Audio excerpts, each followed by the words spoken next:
नमस्कार दोस्तों, स्वागत है आपका हमारे चैनल पॉजिटिव रियलिटी में।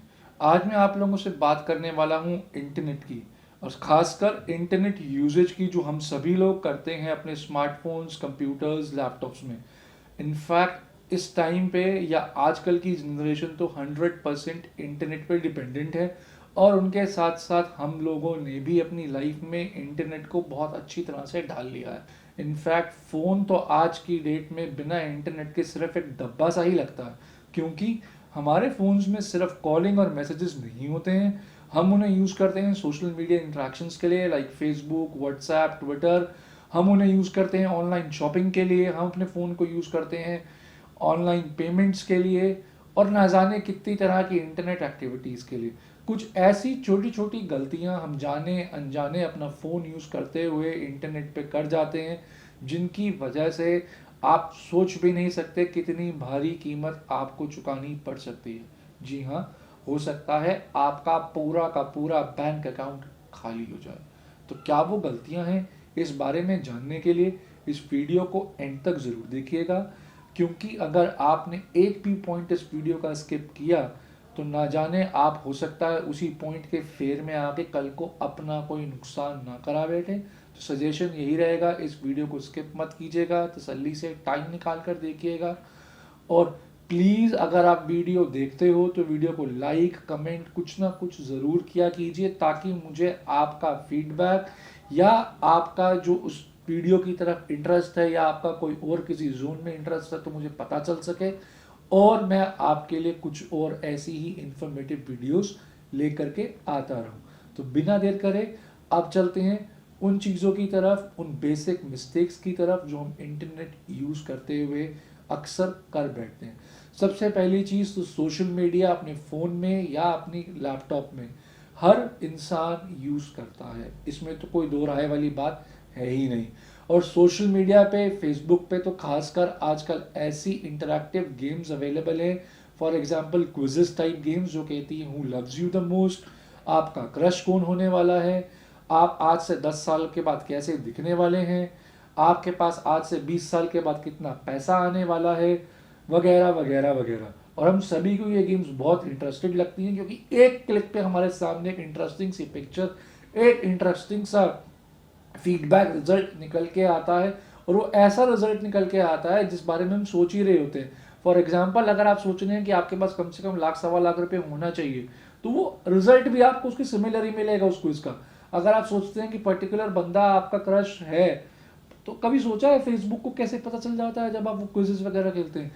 क्योंकि जब भी आप वो 2 मिनट क्विज खेलते हैं, उससे पहले आपके सामने एक लंबा सा पॉपअप आता है, जहां पे वो आपसे एक इंफॉर्मेशन मांगता है, क्या आप फेसबुक को अलाउ करते हैं, या क्या आप उस पर्टिकुलर एप्लीकेशन को जो फेसबुक के ऊपर पड़ी हुई है, जिसके ऊपर आप क्विज खेल रहे हैं, आप उसे अलाउ करते हैं आपकी पर्सनल इंफॉर्मेशन गेज करने की, आपके कॉल्स, मैसेजेस, आपका पर्सनल डेटा, आपकी गैलरी, इस सब को एक्सेस करने की।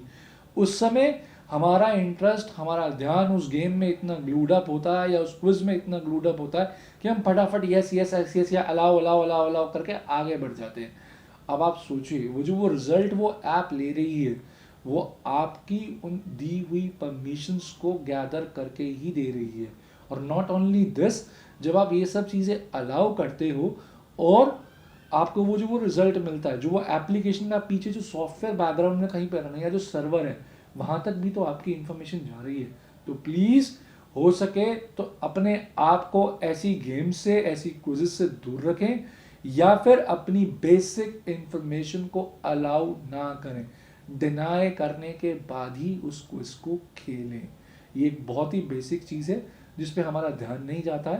पर अब अगर आप 1 मिनट के लिए सोचें, तो एक क्विज खेलने के लिए किसी प्लेटफॉर्म को ये जानने की क्या ज़रूरत है कि आपकी गैलरी में क्या पड़ा है। बट अल्टीमेटली वो भी कोई भगवान तो है ही नहीं, अंतर्यामी तो है नहीं, चुटकी बजाई जिनी निकला और रेजोल्यूशन मिल गया। नहीं जी, तनुज को तो यही चाहिए। तो वो इन्फॉर्मेशन यहाँ से आती है। नेक्स्ट एक बेसिक मिस्टेक जो हमारे टीनेजर्स करते हैं या यंग जनरेशन करती है, वो ये, अक्सर हम लोग कुछ ऐसी वेबसाइट्स पे ऐसा कंटेंट सर्व कर रहे होते हैं, फॉर एग्जांपल अडल्ट कंटेंट, और हम सोचते हैं अगर हम इनकॉग्निटो मोड में जा करके उस कंटेंट को सर्व करेंगे, उस इंफॉर्मेशन को सर्व करेंगे, तो हमारा आईपी एड्रेस ट्रेस नहीं होगा। आई एम सॉरी, ये सिर्फ एक मिथ है, ये एक छलावा है। इनकॉग्निटो मोड पे भी आपका आईपी एड्रेस उस रिस्पेक्टिव यूजर तक शेयर होता है, और अगर कोई उस लिंक को ट्रेस रूट करना चाहे तो कर सकता है। पहली एडवाइस मेरी ये है, अगर आप कोई भी ऐसी चीज सर्व कर रहे हैं जहां पे आप अपनी प्राइवेसी मेंटेन करना चाहते हैं, आप अपनी आईपी लोकेशन शेयर नहीं करना चाहते, तो आप वीपीएन का इस्तेमाल करें, क्योंकि वीपीएन यूज करते हुए आपका आईपी उस वीपीएन को कनेक्ट करता है, और जब वीपीएन कनेक्ट हो जाता है उसके बाद आप कुछ भी सर्व करेंगे तो वो वीपीएन की आईपी लोकेशन जाएगी, ना कि आपकी।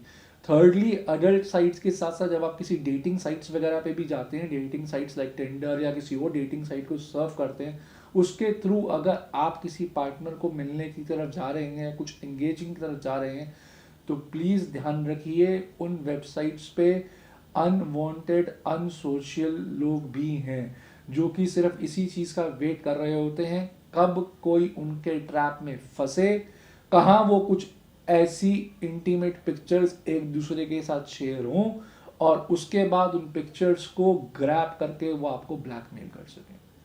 तो प्लीज़ अपनी जो डेटिंग वेबसाइट्स हैं उनको भी बिल्कुल दिमाग लगा के यूज़ कीजिए। किसी को मिलने जाने से पहले या किसी के साथ फर्स्ट गो में ऐसी कोई फोटोज़ या कुछ भी इंटीमेट शेयर करने से पहले रिफ्रेन कीजिए और थोड़ा सा लॉजिक लगाइए। इसके बाद एक और बेसिक मिस्टेक हम लोग करते हैं कि जब भी हम किसी प्लेस पे घूमने जाते हैं या हम किसी जगह पे डिनर डेट पे जाते हैं, लंच पे जाते हैं, किसी अम्यूजमेंट पार्क में जाते हैं या किसी भी पार्टी फंक्शन में जाते हैं, हम ऑन द स्पॉट अपनी लाइव लोकेशन शेयर करते हैं। लाइव लोकेशन शेयर करने से पहले प्लीज़ दो चीज़ों का ध्यान ज़रूर रखिएगा। एक तो लाइव लोकेशन शेयर करते हुए आपका जो स्टेटस है वो कभी भी पब्लिक नहीं होना चाहिए, वो आपका नोन टू फ्रेंड्स होना चाहिए। और दूसरा, अगर हो सके तो आप जिस भी जगह पे गए हैं पहले उस लोकेशन को, उस एम्बियंस को, उस थीम को एंजॉय करें। जब आप वापस आ जाएं उसके बाद वहाँ की लोकेशन लाइव लोकेशन में आप डाल सकते हो, कोई हार्म नहीं है। ये रिकमेंडेशन देने के पीछे मेरा पर्पस सिर्फ ये है, हमें नहीं मालूम कब कहाँ कौन सा बंदा हमें स्टॉक कर रहा है। जिस तरह से चीज़ें एडवांस हो रही हैं, अनएथिकल एक्टिविटीज़ भी आजकल ट्रेंड्स को फॉलो कर रही हैं। अनएथिकल लोग भी सोशल मीडिया अकाउंट्स को फॉलो करते हैं, स्टॉक करते हैं, हंट करते हैं। और गॉड फॉरबिड अगर आपने अपनी शेयर लाइव लोकेशन डाली है जो कि आपके घर से 50, 20, 200 किलोमीटर दूर है, और कोई बंदा ऐसा है जो कुछ गलत करना चाहता है आपके साथ या आपके घर में आकर के कुछ अनवांटेड चीज़ करना, रॉबरी या कुछ करना चाहता है, तो आपने उसे खुला इनविटेशन दे दिया है। So think of it. I am sure आप अग्री करेंगे कि कोई हार्म नहीं है लाइव लोकेशन हमारी किसी जगह से आके अपने घर पे वापस आके फिर डालने की। अपनी वकेशंस को भी एंजॉय कीजिए, अपने फैमिली टाइम को एंजॉय कीजिए, अनलिमिटेड पिक्स कीजिए, चीज़ों को एक्सप्लोर कीजिए। जब आप वकेशन से आ गए हैं तब उसके बारे में इंटीमेट कीजिए, बजाय इसके कि एडवांसमेंट डालने की कि ट्रैवलिंग टू दिस इतने दिन पहले या ट्रैवलिंग टू दिस इतने आवर्स हुआ, I will be reaching there. Refrain कीजिए ऐसी चीज़ों से पहुंचने के लिए। नेक्स्ट, आजकल हम सभी लोग मल्टीपल इंटरनेट अकाउंट्स यूज़ करते हैं, लाइक जीमेल हो गया, हमारा फेसबुक हो गया, हमारा ट्विटर हो गया, हमारे बैंकिंग वेबसाइट्स हो गई। बट कॉमनली, नोइंगली या अननोइंगली अपने आप को कंफर्ट देने के लिए हम लोग उन सभी वेबसाइट्स का पासवर्ड एक जैसा ही रखते हैं, या मोस्ट लोग तो एक ही रखते हैं। ऐसा कभी भी मत कीजिएगा, क्योंकि अगर आपका एक अकाउंट हैक हुआ तो 100% पॉसिबिलिटी है आपके सारे अकाउंट्स हैक होंगे। और गॉड फॉरबिड कोई हैकर ज़्यादा स्मार्ट हुआ या एडवांस्ड हुआ तो आपके बैंक अकाउंट तक पे फाइनेंशियल हैवी लॉस हो सकता है और पूरा का पूरा वो खाली भी हो सकता है। तो प्लीज़ अपने पासवर्ड्स को स्ट्रॉन्ग कीजिए। हर अकाउंट का पासवर्ड आपका डिफरेंट होना चाहिए। कोशिश कीजिए पासवर्ड्स में आपके इजी कॉम्बिनेशंस ना हो, लाइक आपकी डेट ऑफ बर्थ, आपका name, first name, last name, आपकी वाइफ का नेम, आपके पापा का नेम, आपकी क्रश का नेम, कुछ भी इजीली गैसेबल चीज़ें अपने पासवर्ड का पार्ट मत बनाइए। पासवर्ड्स को हमेशा स्ट्रॉन्ग रखिए। एक सजेशन मैं आपको ये दे सकता हूँ कि हाँ, हम ये जानते हैं कि इतने सारे पासवर्ड्स याद रखना थोड़ा मुश्किल हो जाता है, तो आप अपने हर अकाउंट के साथ एक कॉमन रिकवरी अकाउंट लिंक कर सकते हैं कि गॉड फॉरबिड अगर आप पासवर्ड भूलते भी हैं तो आप अपनी उस कॉमन रिकवरी ईमेल पे जाके अपना टेम्परेरी लिंक ले करके अपने उस अकाउंट को रिट्रीव कर सके। और मोस्ट इंपॉर्टेंटली आजकल तो 2 फैक्टर ऑथेंटिकेशन भी अवेलेबल है। हम लोग बहुत कैजुअल हो जाते हैं, सोचते हैं क्या करना, कोई मेरा क्या ही कर लेगा, बट अनहोनी कभी भी बताकर नहीं होती। गॉड फॉरबिड अगर कुछ हो गया तो 2 फैक्टर ऑथेंटिकेशन हमेशा आपको सेफ रखती है। 2 फैक्टर ऑथेंटिकेशन क्या है, अगर आप इसके बारे में जानना चाहते हैं तो सिंपल सा एग्जांपल आप लोगों ने शायद नोटिस किया हो, जीमेल यानी कि गूगल मेल भी आपको 2 फैक्टर ऑथेंटिकेशन करने के लिए आजकल परस्यू कर रही है। उसका मतलब ये है कि पहला आप अपनी ईमेल आईडी का पासवर्ड डालेंगे, उसके बाद नेक्स्ट ऑथेंटिकेशन लेवल पे आप अपना कोई फ़ोन नंबर या अपनी कोई डिवाइस रजिस्टर कर सकते हैं, ताकि अगर कभी भी आपका अकाउंट किसी थर्ड पार्टी आईपी लोकेशन से एक्सेस हो तो बिना 2 वे ऑथेंटिकेशन के वो लॉग इन थ्रू नहीं होगा। विच मीन्स अगर मेरे फॉर एग्जाम्पल अगर मैं अपने सोशल मीडिया अकाउंट्स या मैं मेरी जीमेल मोस्टली अपने घर से अपने घर के वाईफाई से एक्सेस करता हूँ, एक पर्टिकुलर आईपी एसोसिएटेड है, कल को मैं दोबारा जाके अपना जीमेल अपनी किसी और चौथी पांचवी डिवाइस से या किसी नए आईपी से एक्सेस करने जाऊंगा तो 2 फैक्टर ऑथेंटिकेशन में पासवर्ड सही डालने के बाद भी मुझे सेकंड स्टेप को ऑथेंटिकेट करना ही पड़ेगा, जो कि होगा या तो मुझे मेरे रजिस्टर्ड डिवाइस पे जा करके जो भी वो टैप्स होंगे वो देने होंगे, या जो मेरे रजिस्टर्ड नंबर पे ओटीपी आएगा मुझे वो देना होगा। तो बिना इसके कोई भी मेरा अकाउंट एक्सेस नहीं कर सकता। ज़्यादा मुश्किल नहीं है, बट थोड़ी सी अवेयरनेस की ज़रूरत है। अब सबसे इम्पॉर्टेंट चीज़ मैं आपको बताता हूँ, जब भी आप कोई भी ऑनलाइन पेमेंट करते हैं या कोई भी ऑनलाइन फॉर्म भरते हैं जहाँ पे आप अपनी इंफॉर्मेशन डिक्लेयर कर रहे हैं, हम अक्सर बड़ी बड़ी वेबसाइट्स के नाम देख के ग्लूड अप हो जाते हैं, हम आंख बंद करके ट्रस्ट करते हैं। मैं किसी भी वेबसाइट को ब्लेम नहीं कर रहा हूँ, बट हैकर्स बहुत स्मार्ट हैं। तो इंश्योर कीजिए आप जब भी कोई भी गूगल फॉर्म या ऑनलाइन फॉर्म भर रहे हैं, किसी भी शॉपिंग वेबसाइट पे हैं या किसी पेमेंट गेटवे पे, वो जब आपको वेबसाइट लेकर के जा रही है तो उस पेमेंट गेटवे का लिंक हमेशा HTTPS होना चाहिए। प्लीज मैं दोबारा रिपीट करूंगा, वो लिंक HTTPS होना चाहिए, HTTP नहीं, क्योंकि HTTP का मतलब होता है hyper text transfer protocol, wherein HTTPS की फुल फॉर्म होती है hyper text transfer protocol secure, which means आप एक सिक्योर लिंक पे हैं जहां पे आप अपनी इंफॉर्मेशन पेमेंट इंफॉर्मेशन डाल रहे हैं और उसको मिसयूज नहीं हो सकती।